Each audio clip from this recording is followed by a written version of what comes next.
ये है जापान, दुनिया की तीसरी सबसे बड़ी और सबसे एडवांस्ड इकोनॉमी, दुनिया का सबसे हेल्दीएस्ट कंट्री, जहां पर 90 साल के लोग आपको आम चलते फिरते नजर आएंगे। Zero crime rate, top quality education और जबरदस्त स्टैंडर्ड ऑफ लिविंग जापान को रहने के लिए एक आइडियल कंट्री बनाते हैं। लेकिन इस सारी तरक्की और डेवलपमेंट के पीछे एक बहुत ही भयानक हकीकत छुपी हुई है, एक ऐसी डार्क रियलिटी जिसके बारे में बहुत कम लोग बात करते हैं। सच ये है कि इस वीडियो में आज हम इसी हकीकत से पर्दा उठाने जा रहे हैं और ये भी कि कैसे जापान आने वाले वक्त में बिल्कुल कोलैप्स कर सकता है।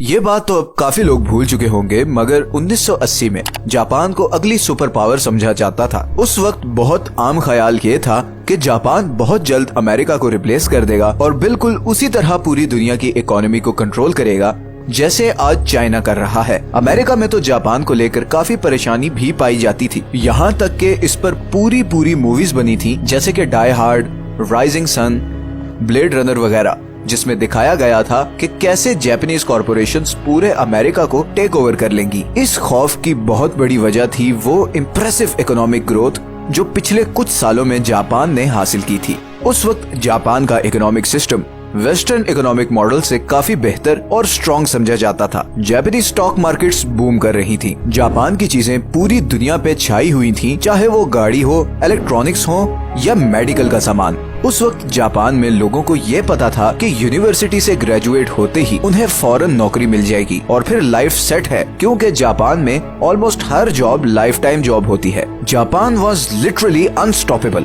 और वो 1990 तक दुनिया की दूसरी सबसे बड़ी इकोनॉमी बन चुका था। लेकिन फिर 1991 में कुछ ऐसा हुआ जो जापान का पूरा फ्यूचर बदलने जा रहा था। असल में 1990 से पहले जापान एक ऐसा इकोनॉमिक बूम एक्सपीरियंस कर रहा था जो उससे पहले दुनिया के किसी कंट्री ने एक्सपीरियंस नहीं किया था। रियल एस्टेट ऊपर जा रही थी, स्टॉक मार्केट पीक पर थी, बैंक्स मुसलसल पैसा छाप रहे थे और लोन लेना इतना आसान था कि बैंक्स ये तक नहीं पूछते थे कि आपको लोन चाहिए किस लिए। लेकिन फिर एक दिन ये सारा बबल बर्स्ट हो गया। 1990 से 1991 के दरमियान जापान की स्टॉक मार्केट 43% गिर गई। रियल एस्टेट की प्राइसेस भी 50% से ज्यादा गिर गई। लोन की अनलिमिटेड सप्लाई की वजह से लोगों ने लिटरली ज़ॉम्बी कंपनीज खड़ी की हुई थी जो कई साल पहले बैंकक्रप्ट हो चुकी थी, मगर बैंक से लोन मिलने की वजह से वो कभी बंद ही नहीं की गई थी। जापान की मार्केट इस बुरी तरह से कोलैप्स की कि अब कोई भी उसमें इन्वेस्ट नहीं करना चाहता था। जापान अब इकोनॉमिक टाइगर से सिक मैन ऑफ एशिया बन चुका था। लेकिन ऐसी ऊंच नीच तो इकोनॉमीज में आती रहती हैं। तो फिर जापान के साथ ऐसा क्या डिफरेंट हुआ?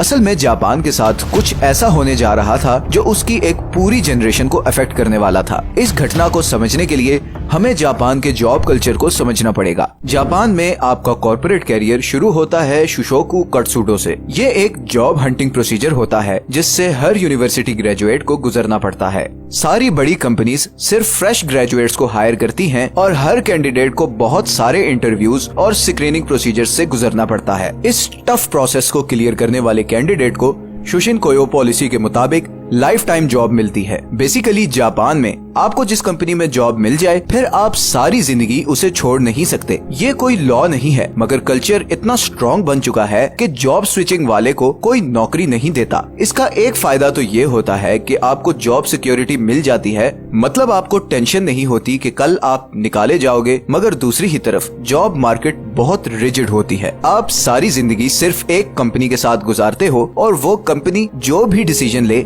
आपको मानना पड़ता है। 1990s में भी हायरिंग का यही प्रोसीजर था और ये आज तक चला आ रहा है। अगर आप ये इंटरव्यू प्रोसेस क्लियर ना कर सको तो समझ लो कि अब आपको कभी जॉब नहीं मिलेगी। ये एक ऐसा दरवाजा है जो सिर्फ एक बार खुलता है। 1990 के इकोनॉमिक क्राइसिस में सारी बड़ी कंपनीज ने अपनी हायरिंग फ्रीज कर दी और अगले 13 सालों तक ये हायरिंग ऐसे ही बंद रही।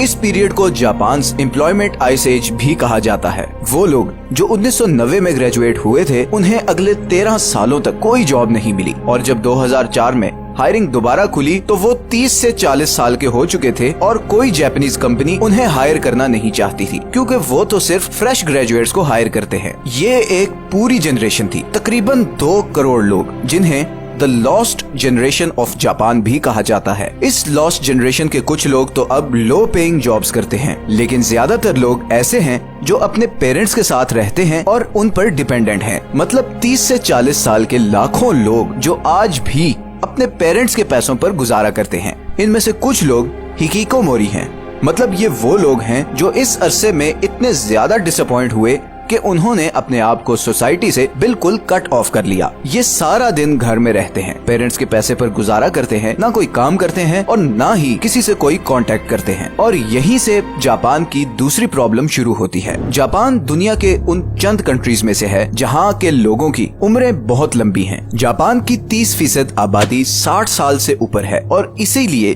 जापान को सुपर एजिंग कंट्री भी कहा जाता है। इस सुपर एजिंग पॉपुलेशन की एक बहुत बड़ी वजह है वो लॉस्ट जनरेशन, जिन्होंने फाइनेंशियल स्टेबिलिटी ना होने की वजह से कभी शादी ही नहीं की, और इसी वजह से वो यंग जनरेशन जो इन 2 करोड़ लोगों ने पैदा करनी थी वो दुनिया में आ ही नहीं सकी। सोसाइटी की एक्सपेक्टेशंस पूरी ना करने की वजह से आज ये लोग बिल्कुल कट ऑफ होकर रहते हैं। कितने ही लोग सुसाइड कर चुके हैं और कितने ही सिवियर डिप्रेशन में चले गए हैं।